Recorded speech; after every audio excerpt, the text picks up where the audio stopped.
I knew something was wrong when I turned onto Maple Street and saw my belongings on the front lawn. My desk, my bookshelf.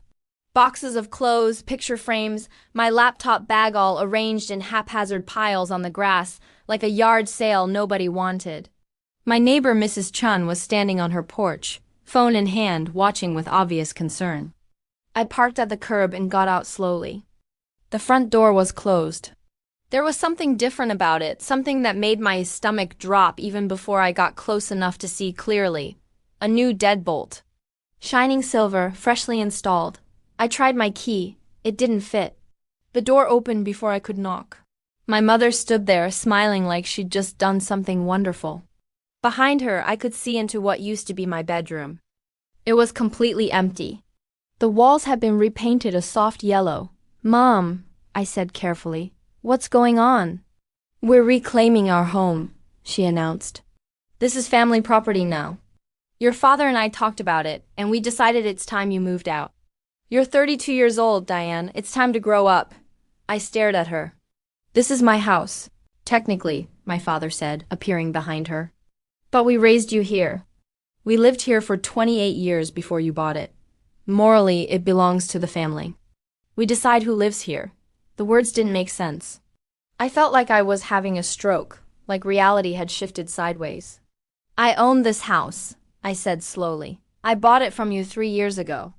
I have the deed. The mortgage is in my name, and we're taking it back," Mom said brightly. "We've been talking to a lawyer. Since you bought it under market value, the sale was never really legitimate. We're going to contest it." My mind raced. 3 years ago, my parents had announced they were retiring to Florida. They offered to sell me the house for $275,000, about $50,000, under market value at the time. I'd scraped together a down payment, gotten a mortgage, and bought it. We'd gone through a real estate attorney, signed all the proper documents, transferred the deed. It had been completely legal. "You can't just change the locks," I said. "This is illegal. We can do whatever we want," Dad interrupted. "We're not going back to Florida. That retirement community was awful. We want our house back. You can find an apartment." I looked at my belongings scattered across the lawn. At my mother's satisfied smile. At my father's stubborn expression. Then I smiled. I pulled out my phone and made 2 calls. The first was to 911. "I need to report an illegal eviction and breaking and entering." "Yes, I'm the homeowner. Someone changed my locks and removed my belongings without permission." My mother's smile faltered. The second call was to my real estate attorney, James Morrison. "James, it's Diane Sullivan. I need you at 447 Maple Street immediately. My parents have illegally locked me out of my own house and are claiming ownership." I put my phone away and sat down on the porch steps to wait. "You're overreacting," Mom said. "Where are your parents?" "We're not going to. You committed multiple crimes in the last 3 hours," I said calmly. "Illegal eviction, trespassing, possibly theft, depending on whether you damaged any of my property. The police are on their way." My father's face turned red. "You're calling the cops on your own parents?" "You changed the locks on my house and threw my belongings on the lawn," I said. "What did you think would happen?" The police cruiser pulled up 6 minutes later. Officer Martinez stepped out, looked at the scene, my belongings on the lawn. My parents in the doorway, me sitting on the steps, and sighed like he'd seen this before. "Who called?" he asked. "I did," I said, standing. "I'm Diane Sullivan." "I own this house. I came home from work to find my locks changed and my belongings removed." "That's not true," my mother said quickly. "This is our house. Do you have documentation of ownership?" Officer Martinez asked me. "In my car," I said. I walked to my sedan and pulled out the folder I kept in my glove compartment. Mortgage statements, property tax bills. The deed recorded with the county 3 years ago. Officer Martinez reviewed them carefully. Then he looked at my parents. "Do you have documentation showing you own this property?"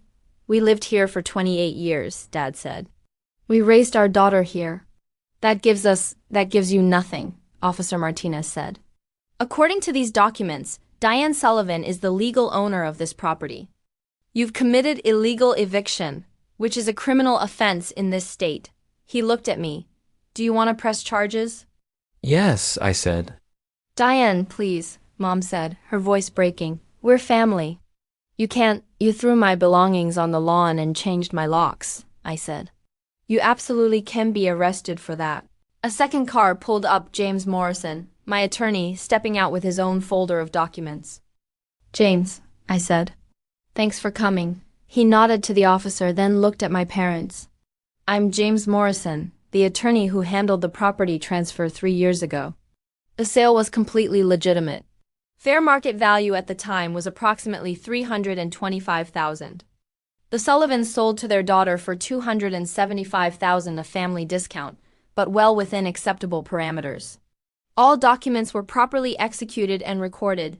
He pulled out copies of everything: the purchase agreement, the title search, the closing statement, the deed transfer. This was your lair too, he said to my parents. You were represented by independent counsel. You signed all documents voluntarily. You cannot now claim the sale was illegitimate simply because you regret it. My mother was crying now. We didn't know what we were signing. We thought, you absolutely knew what you were signing, James said sharply. I explained every document in detail. You asked questions. You consulted with your own attorney. You were competent adults making an informed decision. Officer Martinez had been taking notes. Now he looked at my parents. I need you to open the door and return Miss Sullivan's house key. Then you need to leave the property. If you refuse, I'll arrest you both for trespassing and illegal eviction. This is insane, Dad said. She's our daughter. She's a homeowner whose property you've illegally seized, Officer Martinez corrected. Open the door, now. My father's hand shook as he unlocked the new deadbolt. The door swung open, revealing my empty bedroom, the living room where they'd clearly already moved some of their furniture back in. How long were you planning this? I asked quietly. My mother wiped her eyes. A few months. Since we realized we hated Florida, we thought ... you'd understand. You're doing well, you can afford an apartment. We need our home back. You sold me your home, I said, 3 years ago. For $275,000. Money I've been paying off every month with a mortgage that cost me $1,700. I looked at James. They're claiming they want to contest the sale. Can they do that? They can try, James said. They'll lose. The statute of limitations for contesting a real estate sale based on fraud or undue influence is 2 years in this state. It's been 3. Even if they had a valid claim, which they don't, they're too late. Officer Martinez looked at my parents. You have 2 choices. Leave now voluntarily, or be arrested for trespassing and illegal eviction. Which is it? My father's jaw clenched. We're leaving. But this isn't over, Diane. We have rights. No, you don't, James said. You have no rights to this property. If you attempt to enter it again without permission, that's criminal trespassing. If you harass Diane about it, that's harassment. If you continue to claim ownership, I'll file a quiet title action to permanently establish Diane's sole ownership and bar you from any future claims. He pulled out another document. In fact, I'm serving you right now with a cease and desist letter. Any further attempts to claim, enter, or control this property will result in legal action, including restraining orders and prosecution. My mother took the letter with shaking hands. They left, walked down the driveway to their car, a rental. I noticed and drove away. My mother was sobbing. My father stared straight ahead, his face carved from stone. Officer Martinez helped me carry my belongings back inside. Mrs. Chun came over with her teenage son, and they helped too. It took 40 minutes to get everything back in the house. When we were done, Officer Martinez gave me an incident report number. File this with your insurance company if anything's damaged. And get your locks changed again. Use a different locksmith than whatever one they used. You don't want them having any chance of getting a copy. I will, I said. Thank you. After everyone left, I walked through my house slowly. They'd done more than just empty my bedroom. They'd rearranged the living room, hung their pictures on the walls, moved their clothes into the master bedroom closet. They'd been planning to stay. I called a locksmith. While I waited for him to arrive, I checked my belongings. My laptop was fine. My books were intact. But my grandmother's jewelry box was missing. I called Officer Martinez back. They took something. My grandmother's jewelry, it was in my dresser. It's not with my things. How much is it worth? Sentimentally. Priceless. Monetarily, maybe $15,000. Diamond earrings, a pearl necklace, some vintage rings. That's grand larceny, he said. I'll add it to the report. Do you want to press additional charges? Yes, I said. The next morning, 2 detectives showed up at my parents' hotel. They'd rented a room at the Holiday Inn on Route 22, apparently planning to camp out until they could reclaim the house. The detectives found my grandmother's jewelry box in my mother's suitcase. Both my parents were arrested: trespassing, illegal eviction, grand larceny.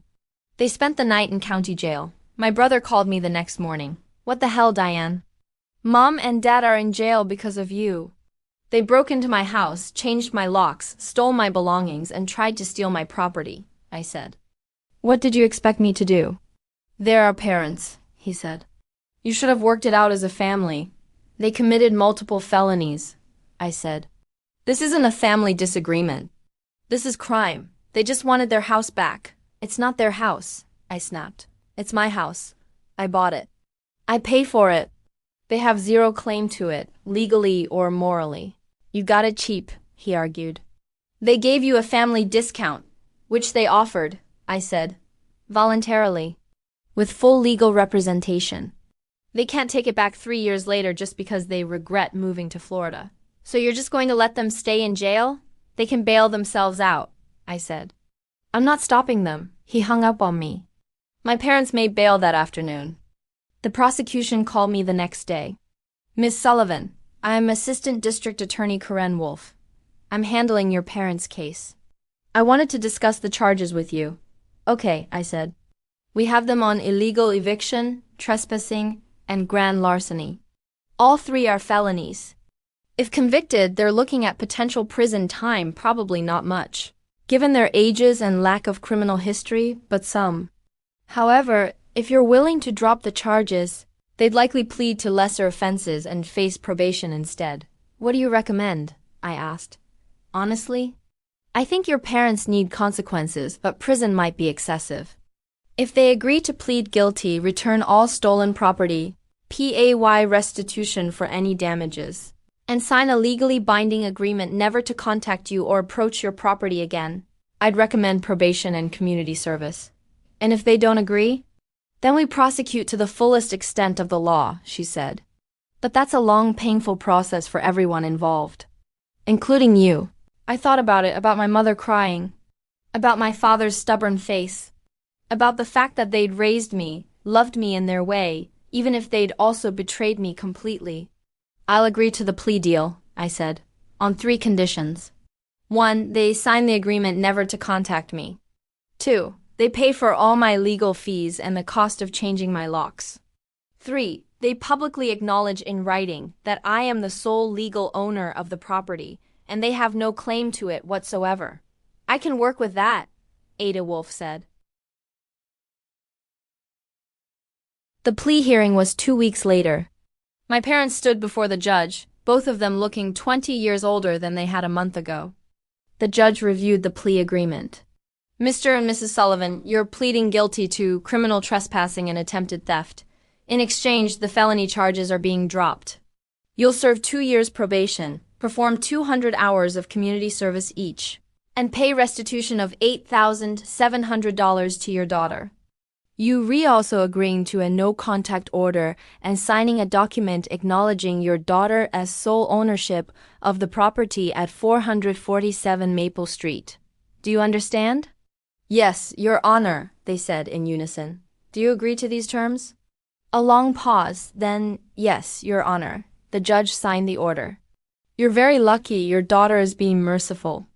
What you did was reprehensible, trying to steal your own child's home.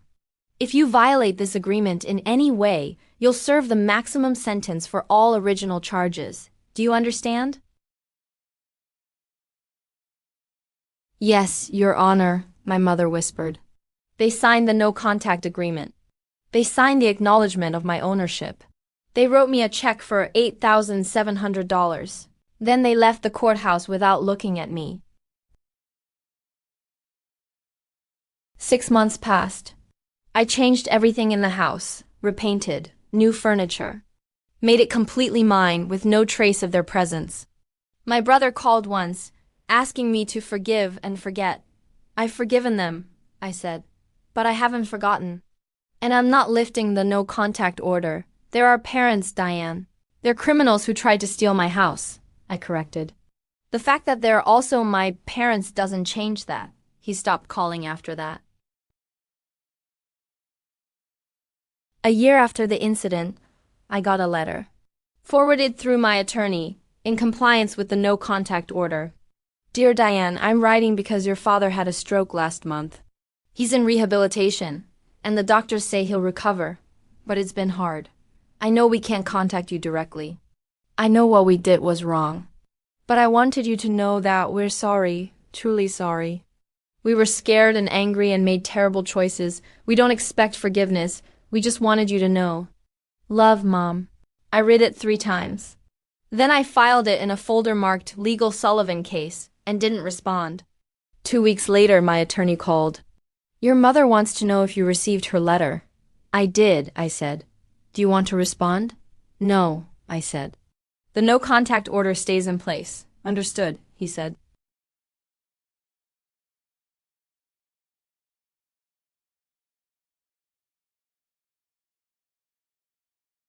Three years after the incident, I was hosting a housewarming party for my new girlfriend when Mrs. Chun mentioned she'd seen my parents. They drove by last week, she said. Slowly, like they were looking at the house. I called the police, but they were gone by the time the officer arrived. I felt my chest tighten. Did they stop? No, just slowed down. But I thought you should know. I called my attorney the next morning. He filed a motion to extend the no contact order and add a provision specifically forbidding them from driving past the property. The judge granted it. My parents didn't contest. 5 years after the incident, my father died. Heart attack. My brother called not me directly, but through my attorney. The funeral is Saturday. Mom wants to know if Diane will come. My attorney relayed the message. No, I said. Are you sure? He asked. This might be closure. I already have closure, I said. I have my house. I have my life. I have boundaries that are respected. That's all the closure I need. I didn't go to the funeral. I sent flowers, white lilac, no card. 7 years after the incident, my mother sent one final letter through my attorney. Diane, I'm dying, pancreatic cancer. The doctors say I have maybe 3 months. I'm not asking you to visit. I'm not asking you to forgive me. I just want you to know that I understand now what we did. How wrong it was. How much we hurt you. We were scared of getting old, of being irrelevant, of losing the life we'd built. We took that fear out on you. That was unforgivable. I hope you have a good life. I hope your house brings you joy. I hope you find people who love you the way you deserve. I'm sorry. Mom, I read the letter sitting on my back porch, the porch I'd rebuilt last summer, making it twice as large, adding a built-in barbecue and a fire pit. My girlfriend Sarah came out with 2 glasses of wine. You okay? Yeah, I said. I really am. I put the letter in the file with all the others. Then I went back to the life I built in the house I'd fought for. No guilt, no regret, just peace. My mother died 6 weeks later. My brother called through my attorney again, asking if I wanted any of her belongings. No, I said. I have everything I need, and I did. I had my house, my life, my boundaries, my self-respect. I had fought for what was mine and won. That was enough. 10 years after the incident, I was sitting on that same back porch when Sarah, my wife, now asked me if I ever regretted pressing charges. No, I said immediately. They committed crimes. They faced consequences. That's how it should work, even though they were your parents. Especially because they were my parents, I said. They should have protected me, not tried to steal from me. The fact that they gave birth to me doesn't give them the right to commit felonies against me. She nodded. I'm proud of you. For standing up for yourself. I'm proud of me too, I said. And I was. Because I learned something important that day when I came home to find my belongings on the lawn. Family isn't an excuse for crime. Love isn't permission for theft. And sometimes the bravest thing you can do is hold the people who hurt you accountable, even when they were the ones who raised you. I never looked back. Never second-guessed. Never regretted demanding what was mine. The house stood solid around me, fully mine, forever mine. And that was exactly how it should be.